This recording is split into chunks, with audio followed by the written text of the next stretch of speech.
Welcome to Wax On, Wax Off, the podcast where a teenager gains wisdom and insight from pioneers and innovators that have come before in search of how to win in every facet of life and change the world. I am your host, Solomon Cole, and let's get into today's episode. So joining us today on the podcast is none other than Dr. Will Su. He is a leading voice in the field of psychedelic research. He has a background in psychiatry, and he really just has this passion for exploring psychedelics and bringing a wealth of knowledge and insight to this really cool discussion. If you don't know anything about psychedelics, you're welcome here. If you know a lot about it, it's going to be a great conversation either way. So he is a dedicated researcher, a clinician, an advocate for psychedelics. Will Su has been at the forefront of groundbreaking studies that are reshaping our understanding of psychedelics, because there is such a stigma around these. I mean, they're kind of an enigma in a way, because they're classified as a drug, but some of these are even Schedule 1 drugs they come from the earth. And what is the mystery behind that? And how do we get to understand that? So we break all that down. I get to talk to Will about his story and how he got introduced to psychedelics and why he needed them, and how he took his experiences and then started it into a practice. It's really just an amazing conversation. And if you could just real quick, go right now, copy the link, and send it to somebody that you think would find this conversation interesting. So without further ado, let's get into my conversation, my episode with Will Su. Will, thank you so much for being on the podcast. Yeah, absolutely. I've been looking forward to talking with you. Yeah.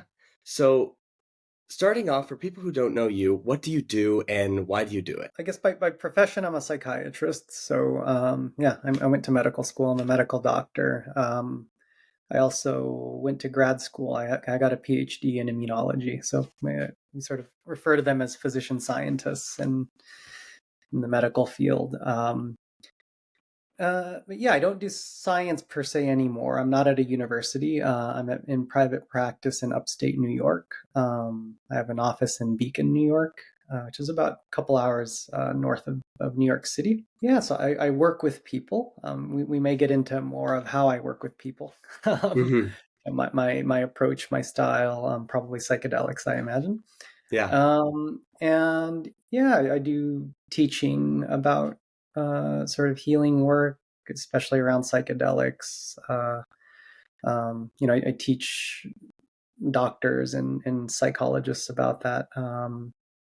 And yeah, I also do speaking and kind of spot podcasting and that sort of thing. So yeah, I'd say that's, and some writing, which is important to me. So I think that's me in a nutshell. That's amazing. What are psychedelics, for those who don't know what they are? And also, what is the truth around psychedelics? Because I think there's so much negative stigma and misinformation around psychedelics, and some people say that they're bad for you, or they'll make you crazy, or all of these things that just aren't true, when in fact it's amazing plant medicine. Yeah. So I'm going to say a couple of things. I think that. So I'm going to say that. Well, I'll start off by saying that they can be things that make you go crazy. They can be things that can be harmful or lead to harmful states. They can also be powerful medicines. Okay, so I think it's, for me, there isn't necessarily a truth aside from perhaps what type of a tool they are. Okay. And I think it's kind of like anything, right? Like a hammer or a hatchet can be used to build something really wonderful as a tool, but they can also be very destructive. And so I think that's one way that I think about psychedelics, that it's simply a tool. So yeah, I'd say, and the definition that I always go back to in terms of what a psychedelic is, goes to, I want to acknowledge Stan Groff, who's the psychiatrist he's still alive, but he's in his 90s, who people really consider the first psychedelic psychiatrist or psychedelic therapist. And yeah, so his definition of a psychedelic is that they're non-specific amplifiers of the unconscious. Mm. And I really like the simplicity of it, of that definition, because I do think it acknowledges really, it encompasses really what they are, which is that there's things that we take, we ingest for the most part, and they give us access to things that are unconscious. Right? Mm. Generally, either unconscious memories, emotions, or we can say even sensory states that are usually suppressed. Okay. Certainly, then we can go into a variety of ways to think about different psychedelics, open the Hmm. unconscious differently. Yeah. They also open them differently depending on the dose. Hmm. They also will open them differently depending on where we are any particular day or point in our Mm. life. So we could take the same psychedelic, same dose, 6 months apart, and we're going to have a very different experience. Um, Yes. so yeah, just broadly speaking, that's what they do. They open up access to things that are we're not normally aware of, right? Hmm. And we tend to throw things like mushrooms, LSD, MDMA in that category, but if we use that category broadly, we can even think of a lot of either medical pharmaceuticals that expand the unconscious. We can think of foods that we take, tobacco, caffeine, that alter our unconscious. So I actually think that I'm a big advocate for really widening the definition of what is psychedelic. That because I think it'll help us both in understanding them and also as we use them as tools. Mm. I love that. I guess diving into these different psychedelics, who are like, I guess, the top players amongst these plant medicines, and do you have a maybe like a favorite or one that you think is better than the rest? So I would say, kind of in yeah, if I think about what's in the media, just because of what people's awareness, so I would say mushrooms and MDMA. MDMA often referred to in the past as ecstasy. I don't actually even think that it's really called that anymore. Um, are the two big ones. I think of also ayahuasca is quite out there in the public sphere right now, and LSD. Obviously, I think it's historically there. I think it's used much less frequently than those other three. And Mm-hmm. then probably the DMTs, so NN-DMT and 5-MeO-DMT, which are two usually smoked versions of short-acting powerful psychedelics. I would say that's yeah quite out there in culture right now too. Mm-hmm. Um, if I think of for me a sort of favorite, I would say certainly MDMA, Hmm. without a doubt. I think that where we are personally in culture right now, and where the world is sort of in terms of what we're, I would say, suffering from, and potentially how we can suffer less. I Hmm. would say MDMA sort of has the sort of components of how it works that I think are most, yeah, meeting humanity where we are right now. Hmm. What is your story with psychedelics, and how did you get introduced to them? How have they changed your life? How have they really just impacted your life? And what's your story with psychedelics? Yeah. So yeah, for me, I'm 44. I just turned 44 last weekend. Happy And birthday. thank you. Yeah, and I think yeah, at this point, I took my first psychedelic 10 years ago when I was 34. So meaning I think I was, compared to a lot of people, a relative late bloomer when it came to psychedelics and drugs. Yeah, I was born in a family that converted to being Jehovah's Witness when I was around 7 years old, and so that there was a particular, I think, type of trauma or traumas that I think resulted in my life because of the religion. Um, Also things in family and school and sort of that bullying and that sort of stuff. That yeah, I would say that led to a lot of suffering that I wasn't even aware of. And part of that, I think, for me was really focusing on achieving as a means of feeling better about myself and feeling trying to feel whole. Hmm. And I think that schooling and academics and degrees was a big part of that for me. And so, like I started off by saying I have both an MD, PhD, and so I went to college and then went to grad school at Oxford in England, and then I went to did my medical school at UCLA, and then I did my residency at Harvard, and I was constantly sort of always looking to achieve, achieve, achieve. And yeah, I noticed, especially towards my time finishing medical school and then my residency, beginning my residency at Harvard, that it was the first time I acknowledged that I was really unhappy, um, and that the approach to trying to be happy, which was to continue to achieve, wasn't to making me happy. And so, Hmm. yeah, it was a pretty big low point. I would say one of two major low points in my life, and that I started to look at myself at that time.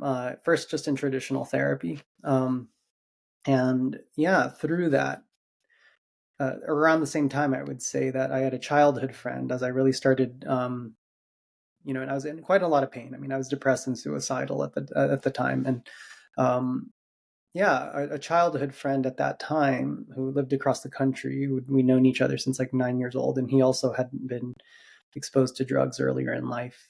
He happened to be uh, starting to take psychedelics for the first time. So it sort of happened by chance that I was going through this really painful time. He was kind of touting how good he thought psychedelics were helpful to him. And this is 10 years ago, or this is actually 2013. So this is far before it was in the media.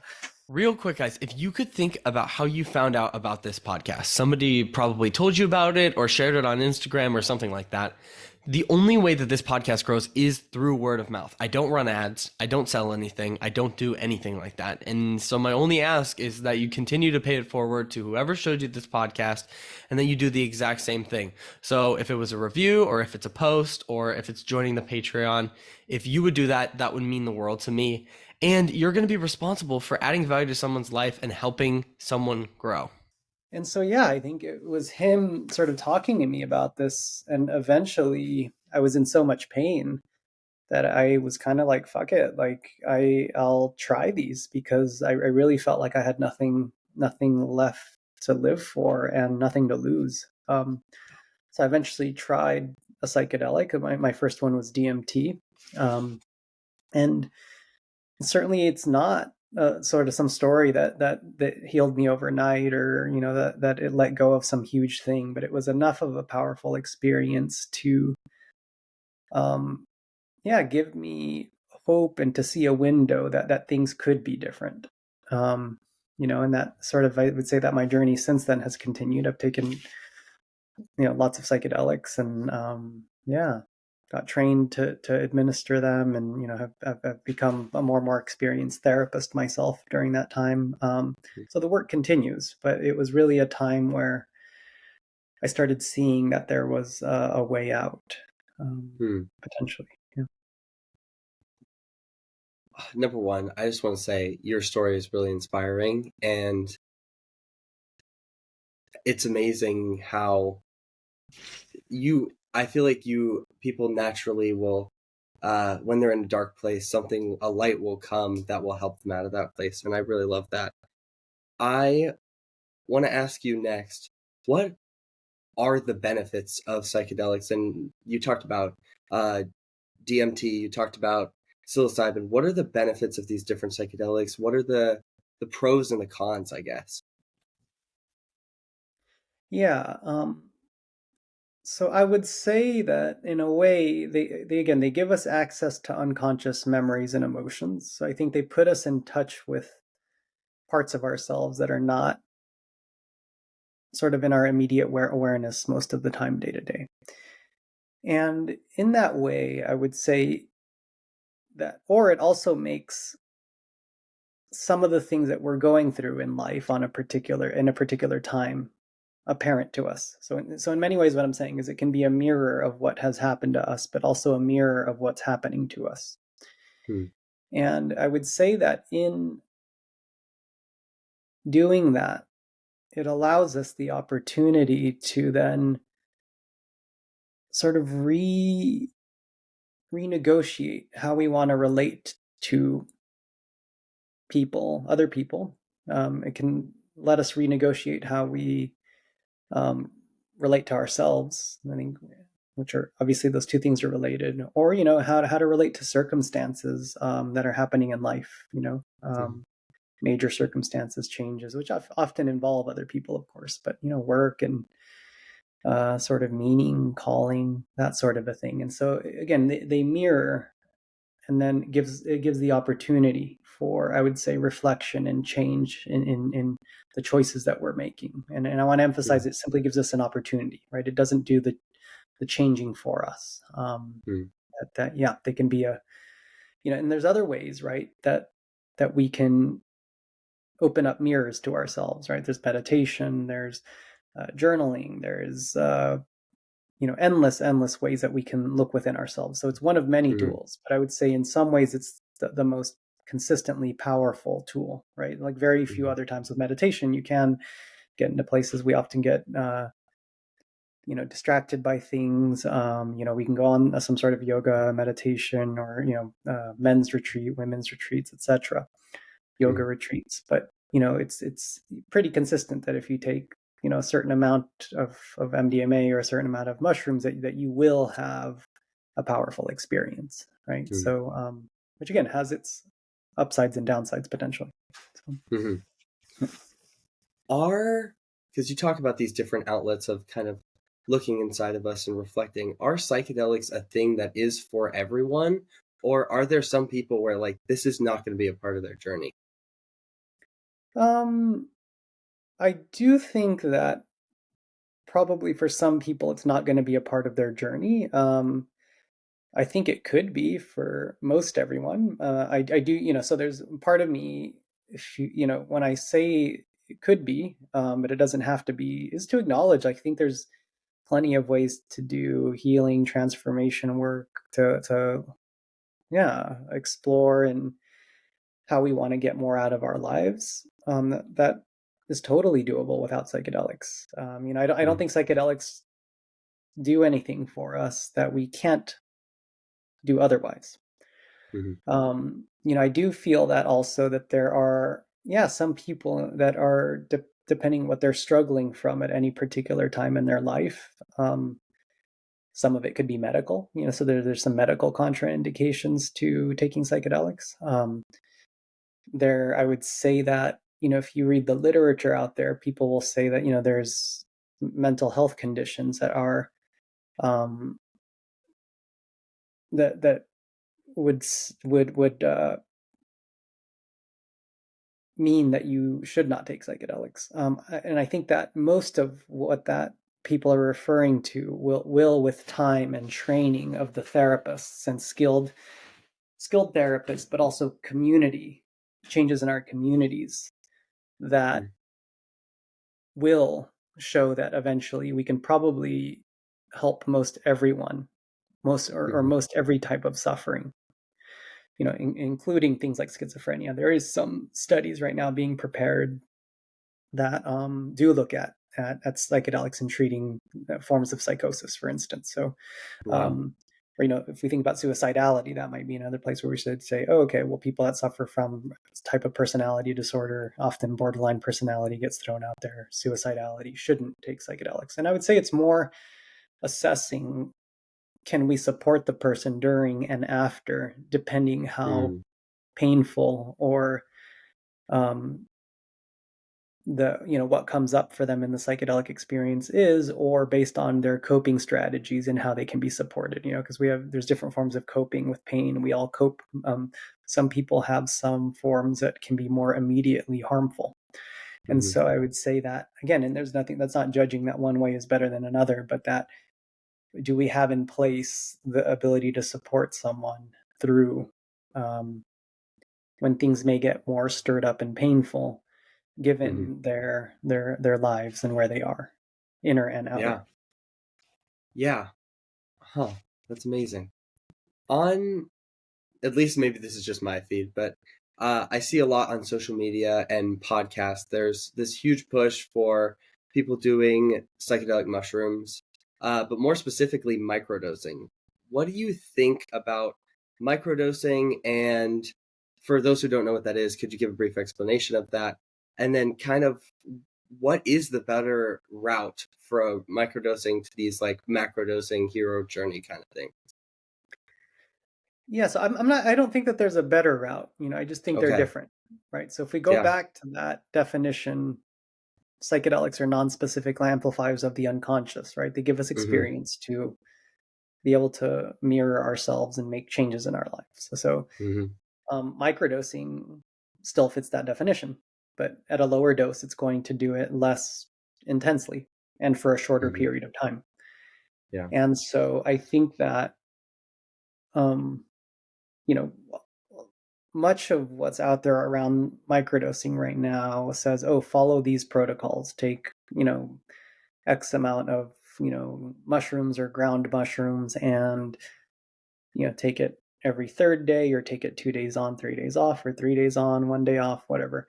And that you feel better. I do think sometimes that ends up being the case. Um, that people can just take them, and some people feel better. I used to actually believe that was probably almost never the case, but there's enough situations where that does appear to actually happen sometimes. I would be curious eventually to do, not to do myself, but it would be interesting to study, really, is it that it's just happening, or are there certain things going on, ways people approach life during that time period where they're microdosing, where they're making changes, but we don't have that Hmm. data. um, Yeah. but I do feel that, um, the other way to use microdosing, which I've seen work very well, more consistent and more consistently, is when we choose to open the unconscious more.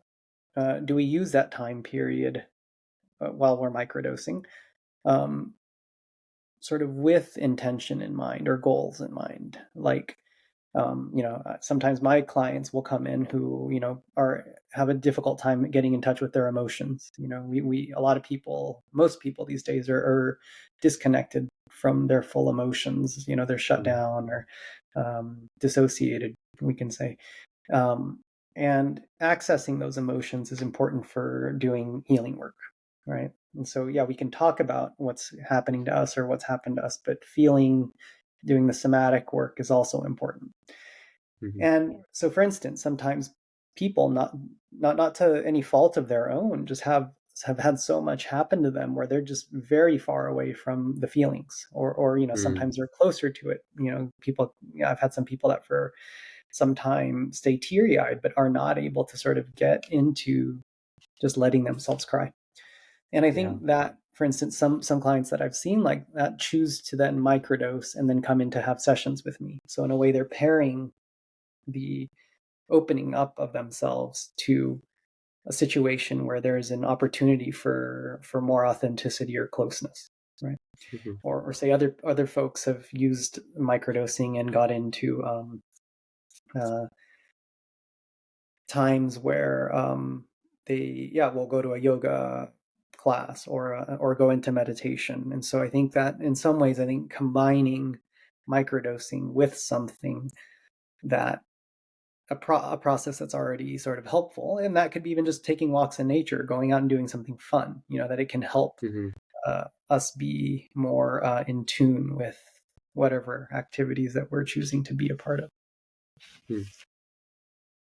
How can my generation, but to be honest, anyone, use psychedelics to benefit themselves and the world around us? And what advice do you have, I guess, specifically for my generation and having this wisdom? And I think we're getting farther and farther away from all psychedelics are bad. They're a bad drug that there is just negative connotation, and we can use the wisdom that's being and the wisdom and knowledge that is being discovered now. How can my generation use that to really level up and help the world? So I think I do have some thoughts on that, but I'm actually curious what you think about that. Hmm. I think we should listen to people like you, to people who are experts in this space, and say, yes, it's something that you should use. It's something, but you should use with the. I've heard you talk about set and setting, right? Or is that what it's called, right? Set and setting. Yep. Yeah, and we use this, and we know when to, and it helps us reflect inside, because I think there has for such a long time been a lack of reflection and a lack of understanding feeling, specifically in the masculine community, but in all communities. I think we need to really connect with ourselves, and I think this can be a tool that can help us have empathy for others.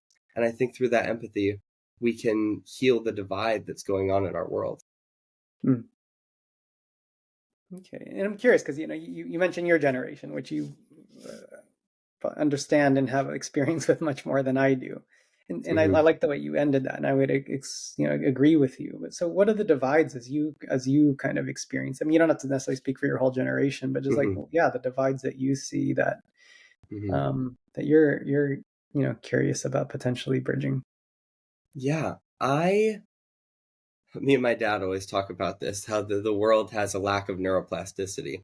They're so um, really stuck in their ways. Even people my age, where the neuroplasticity should be higher, we're just stuck in our ways, and we're judging this side, and they're fighting, and there's so many sides, and it should just be more focusing on, sure, we can have difference in opinions, we can be different people, but at the end of the day, we should all look at each other and be like, we are all human. We all have that at least in common, but we definitely have more than that in common. And we should just focus on how can we heal the divide? And then we can have a healthy discussion once we have a relationship and be like, I disagree with you on this. I disagree with you on this. And I think there's just a lack of empathy and open-mindedness in our world. Yeah, and I think that, yeah, those things in a way are true of your generation and mine, so I think that Yeah. somehow seems that in humanity, at least in modern times, we struggle with yeah, seeing our commonalities more than our differences. Mm-hmm. um what seems most pressing to me, which I would say all generations are responsible for, but certainly your generation will have more time than mine, is how these divides, as you refer to them as, or these judgments, Mm-hmm. lead to violence. Yeah. Okay, and I would say that violence, both inner and outer, right? Like I often think about violence and how, suicide, for instance, it's being talked about more than it ever has, right? But violence Mm-hmm. towards the self, um, an acknowledgement that we can feel suicidal, right? That is being talked about Mm-hmm. pretty commonly in culture right now, and I think it's great Mm-hmm. that people are being more and more open about it. Still very taboo, no doubt, but more than before. One of the things I've been putting a lot of thought into, or I've put a lot of thought into in the past, is that our experiences, feelings, thoughts about violence towards others is very much not talked about. Mm-hmm. And I would say that piece is a lot of what we see that is ailing the world right now, right? Probably most apparently at this time and place is the violence in Israel right now, right? Mm-hmm. In both directions. Yeah. Uh, you know, uh, but I would say on a smaller scale, well, different scale, I would say, but still big scale actually, is the violence that's increasing in our culture here in the United States, right? More violence, gun violence, Mm-hmm. than there ever has been, really, really more than in any other Western country by far, and it's only increasing. And the Mm-hmm. reason I bring up violence is that I think that violence is the symptom to not acknowledging the divide and the commonality between us, right?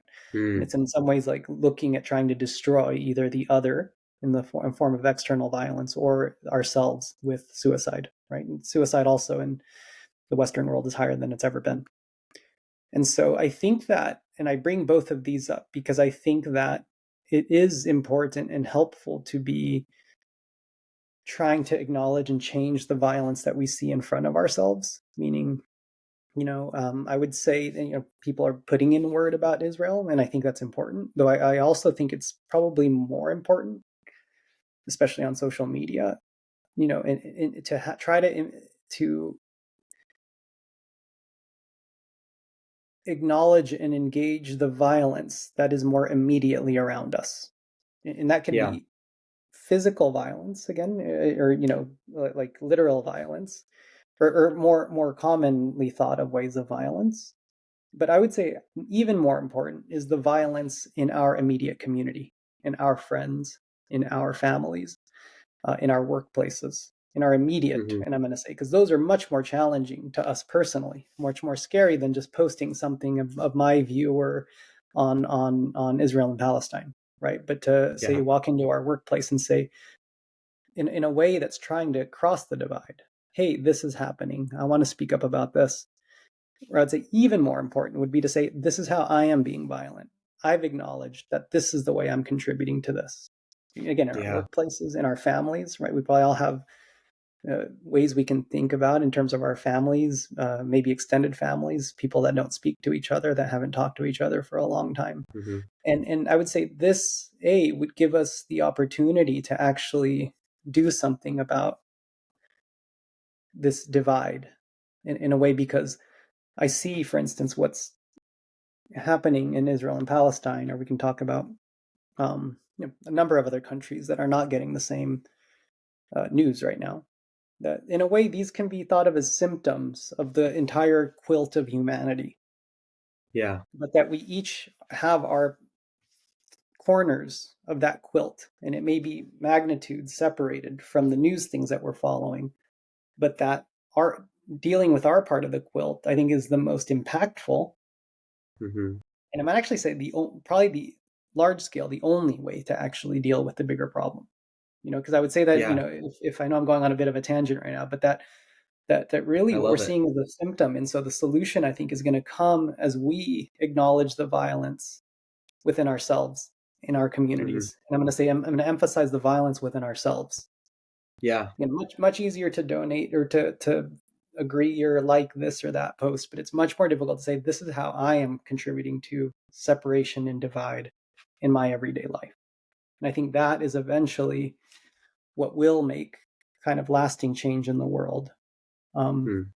yeah. Yeah. I There's a hermetic principle that says as within, so without.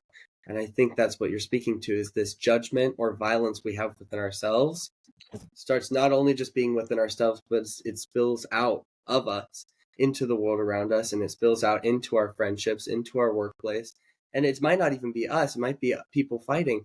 And I think once you unlearn the judgments, or you kind of level up out of that judgment within yourself, then you can help other people. You can understand that I was being violent or I was being judgmental in this way. And I think when you, it's like a video game a little bit. Like when you level up your judgment, right? You're saying, I'm not going to judge this anymore. Then you have this one. And it's a little harder to unlearn that judgment. But once you get past it, then you get to the next one. And at a certain point, you've transcended the duality of this is good, this is bad. And you start to see those commonalities. And I think that's really what we need to do. And I think psychedelics can help us reflect inside, and it can help us unlearn that judgment and that duality. But also, I think there are other practices like meditation, like breath work, that help us kind of look within and see, I'm contributing to the duality of this world.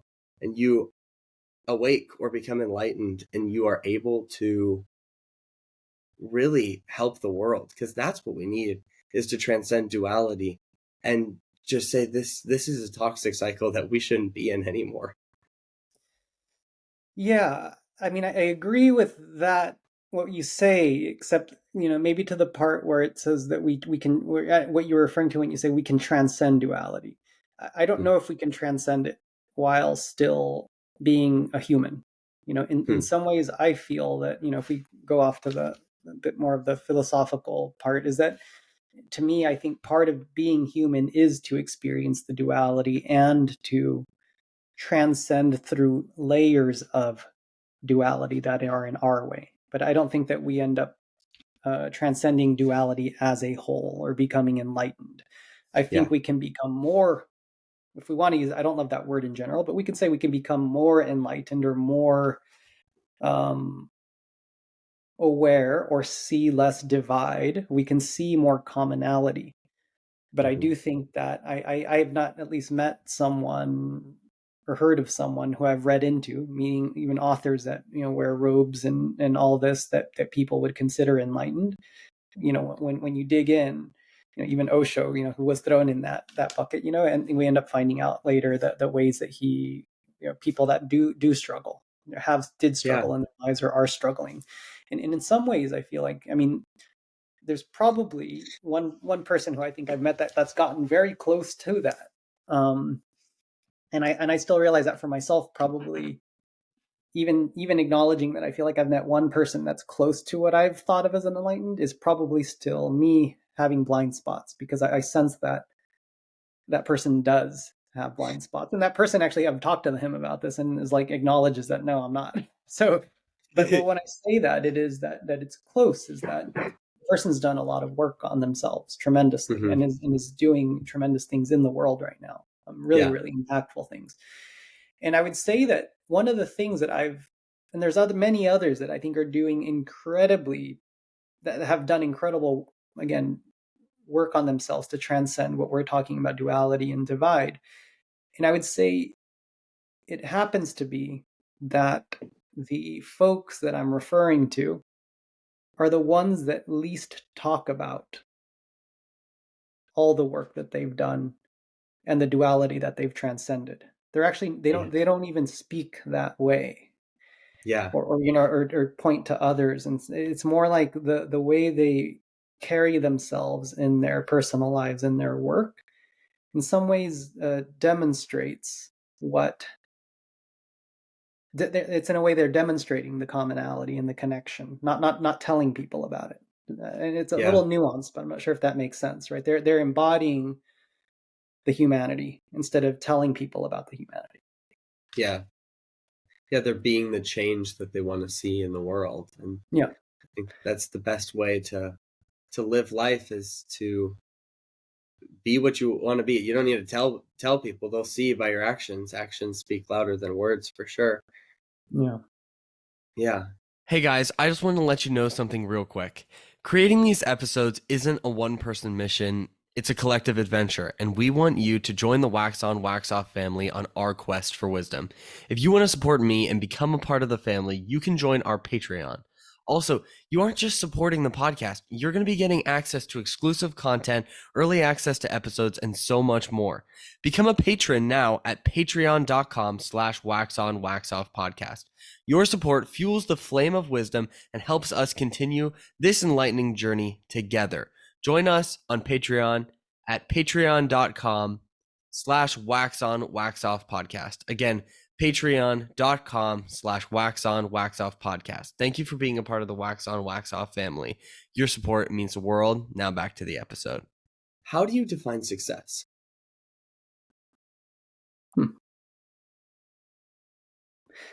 I do have an answer to that, but I actually really enjoyed asking you, so I'm going to put you on the spot again. How do you define this success? For me, success isn't monetary. It isn't this amount of dollars. It isn't I have achieved this or I've achieved that.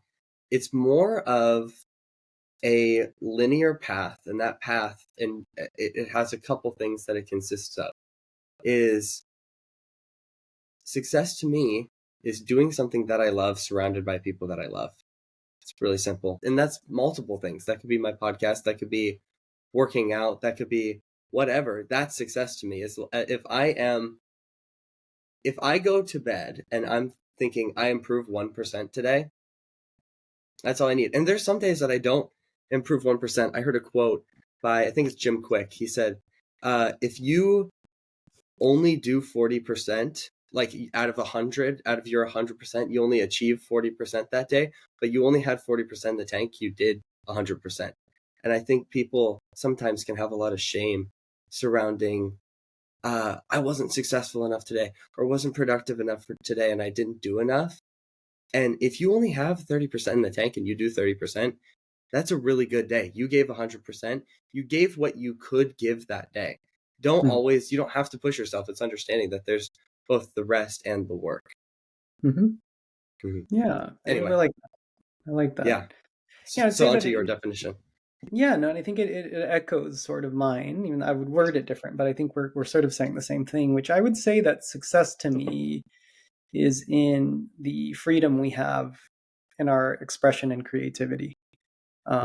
In meaning our expression to other people, our expression in our work, and yeah, really being more and more our uniqueness as an individual human, and an individual expression, I think. And I think that, and I say freedom around that because I would, if we, it ties directly to, I think, what we've been talking about in psychedelics. Like, I think the more commonality we see, the less divide, the safer we feel in the world, is that we tend to have more freedom over expression, right? And I think that, yeah, and I think that is really what the human journey comes down to, is a journey of self-expression in the world, and co-expression. We can also say, co-creation with with others as well. Yeah. If you could tell 18-year-old you one thing, what would you tell him?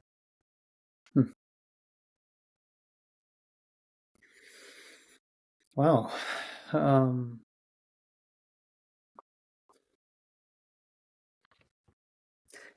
I didn't expect to get teary-eyed during this. But,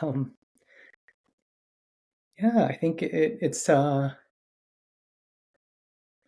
maybe it's cliche, but and not though. I would tell him that it's going to be okay. Yeah. It's been great because I think the more freedom I'm finding for myself, in everyday life, I think at least recently I've been noticing how much I've pushed myself. Kind of connecting to what you were saying. And yeah, 18-year-old me was really, really, really hard on himself, and so, yeah, I would try to just impart on him on as much as I can that it's going to be okay, and he's okay. Yeah.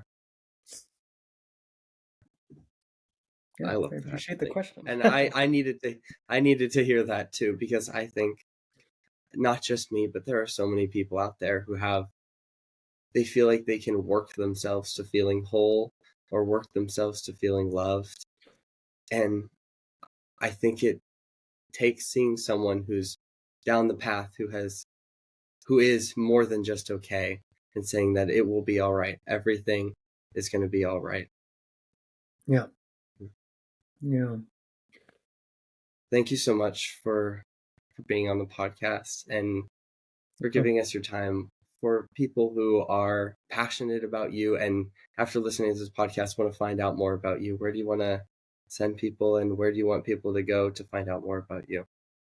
Yeah, I mean, the current place I sort of keep things most up to date is just my Instagram account. So yeah, Will CUMD is where I can be found there. Yeah.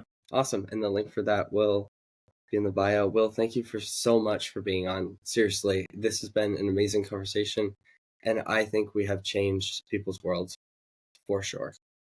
All right. Yeah. Thanks for having me. Of course.